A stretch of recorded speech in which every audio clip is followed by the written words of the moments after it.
Bismillahirrahmanirrahim.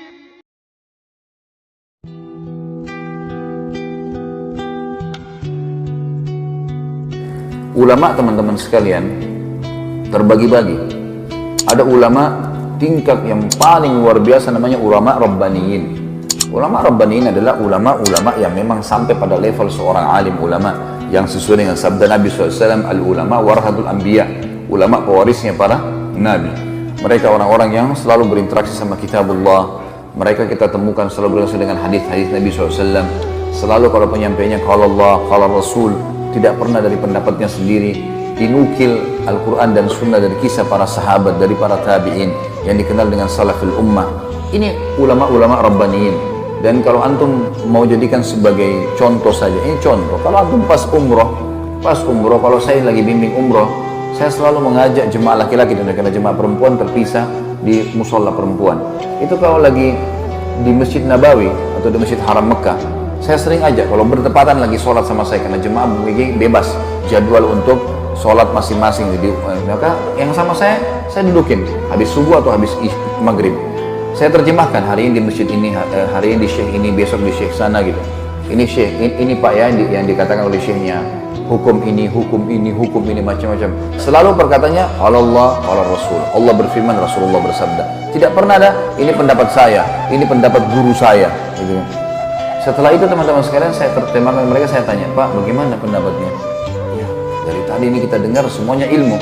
Saya bilang, saya terjemahkan dan terlihat saja. Dan ini yang banyak divonis di Indonesia dengan istilah Wahabi gitu. Ini Wahabi nih. Apa itu Wahabi? Nggak ngerti. Pokoknya Wahabi suka kafirkan orang. Dari mana Wahabi kafirkan orang ini? Saya tidak pernah mendengar dengan telinga saya ini, teman-teman sekalian. 7 tahun di Madinah ada guru kami mengatakan si fulan kafir, si fulan kafir. Nggak pernah saya dengar ini. Selalu kalau kita belajar fikih pun, Imam Syafi'i mengatakan begini dalilnya, Imam Ahmad mengatakan begini dalilnya, Imam Malik begini, Imam Abu Hanifah begini, dalilnya jelas. Dan tidak pernah mereka mengatakan pilih pendapat ini ya. Dan tidak pernah satu kali pun demi Allah saya dengarkan ada kata berkata Wahabi, nggak pernah. Dan yang mereka mengatakan Muhammad bin Abdul Wahab yang membersihkan Jazirah Arab dari banyak sembahan-sembahan berhala, kalau kita baca bukunya, nggak pernah saya pelajari secara khusus itu di kelas, nggak pernah. Selalu kembali kepada buku-buku induk, buku hadisnya. Kita dari tingkat 1 sampai tingkat 4 kuliah belajar dari Sahih Bukhari sampai Sunan Abi Dawud, Tirmidzi, Nasai dan seterusnya. Kemudian juga buku tafsir kita pelajari tafsir Ibnu Katsir, buku-buku induk semuanya. Nggak ada sesuatu yang dianggap asing atau baru. Saya malah terbalik, sebelumnya tahun 89 saya pernah di Kairo. Saya waktu di Al-Azhar malah saya temukan di sana, dan saya yakin teman-teman kalau ada yang pernah kuliah di sana tahu masalah itu. Itu kalau lagi mau belajar fikih misalnya, maka ditanya siapa yang mazhab Syafi'i. Saya waktu itu sama sepupu saya angkat tangan. Silakan ke kelas sebelah, gurunya sendiri. Siapa yang mazhab Maliki? Angkat tangan. Waktu itu orang-orang mazhab Maliki banyak teman-teman dari Afrika. Angkat tangan. Kelas sebelah, gurunya datang, khusus materi fikih. Siapa yang mazhab Hanafi? Teman-teman dari Turki datang, pindah ke sana. Siapa yang mazhab Hambali? Oh, teman-teman dari Timur Tengah banyak datang di situ. Jadi saya ini tidak pernah tahu Imam Malik, Imam Abu Hanifah, Imam Ahmad bilang apa. Yang saya tahu adalah Syafi'iyah. Bas, tidak ada yang tahu. Di Madinah beda sekali. Dan waktu saya masih sekolah waktu itu, tentu saya tidak berbicara sekarang ya, saya bicara di masa saya. Mudah-mudahan sekarang jadi lebih baik. Kalau saya waktu sekolah di Mesir dulu itu, saya duduk di kelas, di sebelah saya ada satu orang Komores ya, dari Afrika. Sebelah saya lagi sepupu saya. Ya, dari Makassar, sama-sama dengan saya berangkat, anak paman saya. Satu kelas ini ada 47 orang. Nggak pernah kami ketemu kecuali di waktu tertentu. Nah, di waktu tertentu, kadang-kadang cuma ada beberapa anak Turki datang atau beberapa anak Afrika lain datang. Tapi saya nggak pernah kenal wajahnya. Begitu hari ujian, baru kita kenal wajahnya nih. Penuh. Pada saat itu kampusnya penuh. Kemudian pada saat itu juga semuanya pada hadir. Saya tanya, siapa kamu? Saya fulan. Di kelas mana? Kelas ini. Loh, saya juga di kelas itu. Kok nggak pernah saya lihat? Dia bilang, kami cuma datang waktu ujian saja. Jadi sepanjang tahun itu kerjanya cuma duduk saja di situ, gitu kan?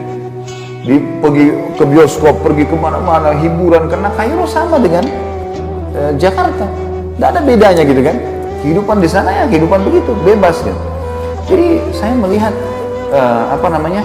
beda sekali antara kondisi yang ada di Saudi dengan kondisi ada di negara-negara Islam yang lain. Dan kita perlu terima fakta teman-teman sekalian. Kalau Mekah tempat lahirnya Nabi SAW, wahyu turun di sana, gitu kan? 13 tahun fase dakwah di sana, 10 tahun penyempurnaan Al-Quran, dan meninggalnya Nabi SAW, dan Nabi masih punya rumah sekarang bisa dilihat, ada masjidnya di Madinah. Kira-kira masuk akal nggak dua kota ini dijadikan sesat oleh Allah? Secara akal nggak mungkin. Dan sampai sekarang saya bilang tadi, lebih baik secara rasional dipraktikin di lapangan, datangi halaqah-halaqah ulama itu dan dengerin dengan hati yang tenang, dengerin apa yang mereka sampaikan. Baru kemudian kita bisa menghakimi seseorang. Karena saya lihat ini di Indonesia banyak sekali isu sekarang selalu dengan Wahabi. Momok yang menakutkan Wahabi. Saya sampai waktu mau pergi ke Madinah, saya ketakutan dengan istilah Wahabi ini. Karena ada beberapa teman-teman ayah saya mengatakan, hati-hati di sana, ambil ilmunya tapi jangan jadi Wahabi. Ini ambil ilmunya tapi jangan jadi Wahabi, bagaimana ceritanya? Kan saya lagi belajar di sana. Jadi setiap guru masuk saya lihat, ini Wahabi. Apa yang dia mau sampaikan? Ini momok seperti apa? Sembeli lehernya orang, ini kafir, kayak sudah menakutkan. Saya waktu itu ketakutan sendiri. Setelah 6 bulan saya belajar, saya lihat selalu guru datang, qala Allah, qala Rasul, Allah berfirman, Rasulullah bersabda, dinukil dari Ibnu Abbas, dari Ibnu Umar, dari ini, kisah semua yang berhubungan dengan para sahabat, para tabi'in, generasi emas, imam yang empat yang terkenal madhabnya. Karena sesuatu yang baru. Dan setiap kali guru-guru keluar habis menjelaskan sebuah materi, pasti saya rasa iman saya bertambah. Terus apa nih masalahnya? Kalau ini yang selama ini divonis sebagai Wahabi, ini berarti keliru nih. Ada sesuatu nih. Setelah saya telusurin, ternyata istilahnya keluar dari mulutnya orang-orang Syiah. Sengaja mereka memvonis itu supaya yang paling banyak membongkar kedok mereka, supaya yang mereka mengatakan Quran kurang, mereka mengatakan bahwasanya sahabat kafir. Ini adalah orang-orang yang ada di tempat lahirnya Nabi SAW dan tempat meninggalnya Nabi SAW.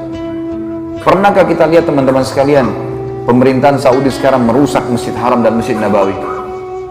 Atau mungkin tidak mengurus rumah Nabi SAW, tidak mengurus Masjid Nabi? Terbalik, malah diurus, dirawat. Jemaah haji kalau masuk merasa tentram di sana, ibadah. Tentu saja pemerintahan semua punya kekurangan. Sudah saya sebutkan di sirah kemarin. Ingat teman-teman sekalian, tolok ukur kehidupan adalah masa hidupnya Nabi SAW di Madinah. Kalau di zaman Nabi SAW saja ada orang kafir, ada orang munafik, ada orang maksiat, dan ada orang mukmin. Di zaman Nabi SAW, apalagi kerajaan Saudi, apalagi pemerintahan Indonesia, apalagi semuanya gitu kan. Tetapi saya tetap mengatakan, ulama ada di mana-mana. Ulama-ulama Rabbani ada di mana-mana. Artinya di Indonesia juga insya Allah mudah-mudahan ada di antara orang-orang yang kita anggap punya kapabilitas dan kapasitas untuk itu. Tentu bukan saya dan bukan antum. Ini ada orang-orang yang sudah sampai pada tingkat yang luar biasa dari ibadah mereka dan juga ilmu mereka. Mereka hafal Quran, mereka hafal sekian banyak hadis. Sampai Imam Ahmad mengatakan tidak akan boleh seseorang menjadi imam mazhab kecuali menghafal 50.000 hadis. Baru bisa dianggap sebagai seorang ulama rujukan. Makanya di zaman beliau banyak sekali kan ulama-ulama, tapi mereka belum bisa dijadikan sebagai rujukan karena memang dianggap masih sedikit. Kita kadang-kadang subhanallah baru bisa hafal 2-3 ayat, berapa hadis sudah vonis orang macam-macam, gitu kan. Kemudian ikut-ikutan terbawa arus mengkafirkan si fulan, menyalahkan si fulan.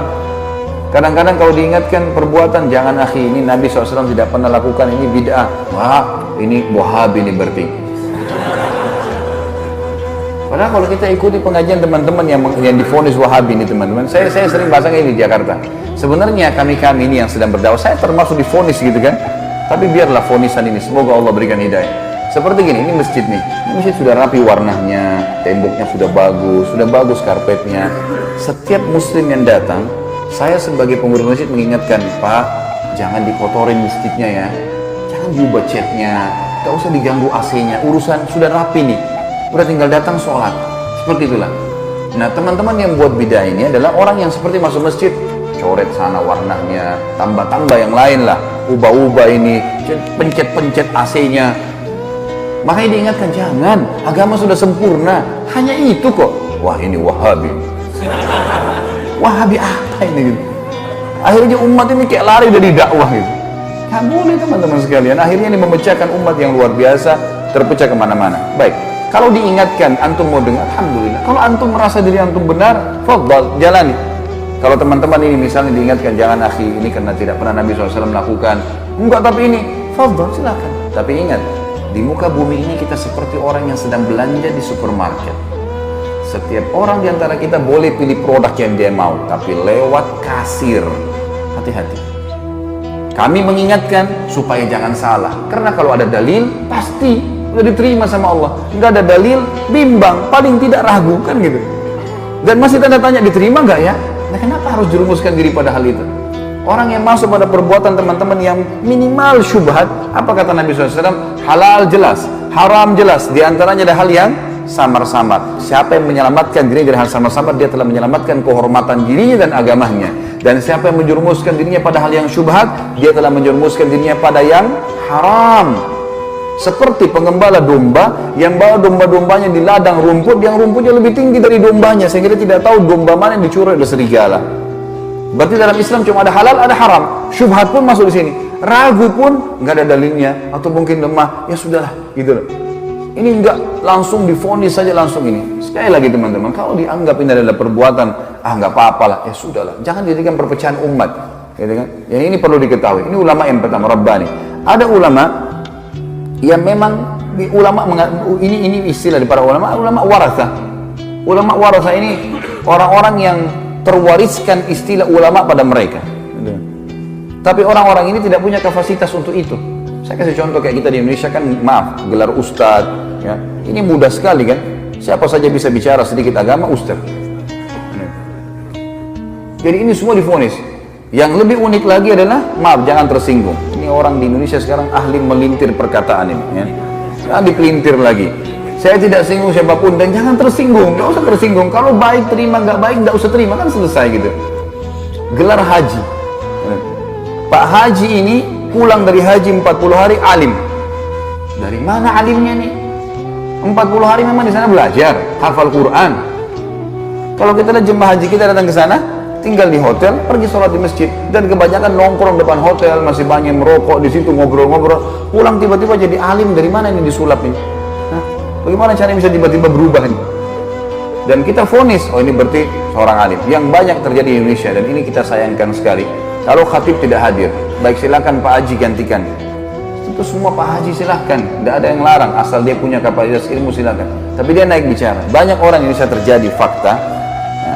Kemudian dia turun dari mimbar, dia tidak mau lagi mengatakan tidak tahu. Semua tahu. Dan yang jadi masalah pengikutnya fanatik. Walaupun salah, nah ini yang jadi hal yang luar biasa. Ini namanya ulama warasah. Ada orang kakeknya kiai, ayahnya kiai, anaknya jadi kiai otomatis. Dari mana ini otomatis? Ilmu itu harus dipelajari, nggak bisa. Kan itu. Ada yang ketiga, yang terakhir, ulama su. Dan ini Nabi SAW sebutkan, akan datang nanti satu zaman di mana umatku dipimpin oleh ulama su, ulama yang buruk. Kok ada ulama buruk? Apa maksudnya? Kata Nabi SAW adalah ulama yang memanggil umat ini pada kesesatan. Mereka diberikan julukan ulama, tapi mereka ngajak orang-orang untuk berbuat hal-hal yang dikarang-karang sama dia, buat cara ibadah sendiri, nggak butuh dengan syariat. Caranya nggak butuh syariat. Kita butuh Al-Quran dan Sunnah, panduan. Nabi SAW mengatakan, telah aku tinggalkan kepada kalian dua perkara, kalau kalian berpegang teguh padanya tidak akan pernah salah selamanya. Kitabullah wa sunnati. Dan kita sayangkan sekarang memang banyak orang juga. Ini satu hal yang perlu kita garis bawahi, supaya kita paham teman-teman sekalian. Sekali lagi, tidak menggurui, ya. Al-Quran dan Sunnah, semua sekarang sekte dalam Islam yang mengatakan saya Muslim, kemudian saya disebutkan kepada kelompok tertentu, kan kami juga punya Al-Quran dan Sunnah, gitu. Baik, semua orang memvonis punya Al-Quran dan Sunnah, tapi permasalahannya ada satu kalimat yang mestinya kita tempelkan dengan itu. Apa itu? Sesuai dengan pemahaman para sahabat. Maksudnya para sahabat. Al-Quran turun kepada para sahabat, banyak ayat turun kepada para sahabat. Hadis-hadis Nabi SAW disebutkan di hadapan para sahabat. Berarti kalau kita kembali kepada tafsir, kita kembali kepada hadis Nabi SAW, lihat perkataan para sahabat. Itu yang penting. Kita sekarang nggak ayat Al-Quran kita vonis sendiri. Banyak orang-orang yang akhirnya menyalahkan orang lain karena masalah ayat dibaca, oh ini maksudnya begini, sudah selesai, dihakimi sama dia. Atau ini hadis begini, kemudian langsung divonis sama dia. Padahal sebenarnya tidak kembali kepada pemahaman para sahabat. Ini yang Allahu a'lam, yang saya tahu akhirnya membuat umat ini banyak kemana-mana pemahamannya. Dan banyak diantara mereka mengatakan, itu kan zaman sahabat. Sahabat juga bisa melakukan, kenapa kita tidak? Tentu saja sahabat melihat Nabi SAW. Apalagi Khulafaur Rasyidin, gitu kan? Buktinya Utsman bin Affan boleh buat susun Al-Quran. Dan zaman Umar bin Khattab dijadikan tarawih 20 rakaat. Siapa mereka? Khulafaur Rasyidin. Kata Nabi SAW apa? Alaikum bisunnati wa sunnatu khulafaur Rasyidin majin min ba'di. Addu alaihi bin nawajid. Berpegang pada sunnahku dan sunnah Khulafaur Rasyidin. Antum masuk Khulafaur Rasyidin? Kan tidak kan? Nah, iya. Mau disamain perbuatan dia dengan Utsman bin Affan radhiyallahu anhu, dari mana ini? Tidak bisa ketemu. Ada dalil menjelaskan masalah itu kan? Berpegang teguh pada keduanya walaupun dengan gigi geraham kalian. Abu Bakar, Umar, Utsman, Ali yang disepakati Khulafaur Rasyidin, sunnah mereka yang kita ikutin. Perbuatan-perbuatan mereka, contoh yang mereka lakukan, bukan kita teman-teman sekalian, gitu kan? Jadi kita harus jangan tarik, oh itu buktinya sahabat bisa buat, kita juga bisa buat. Nggak bisa.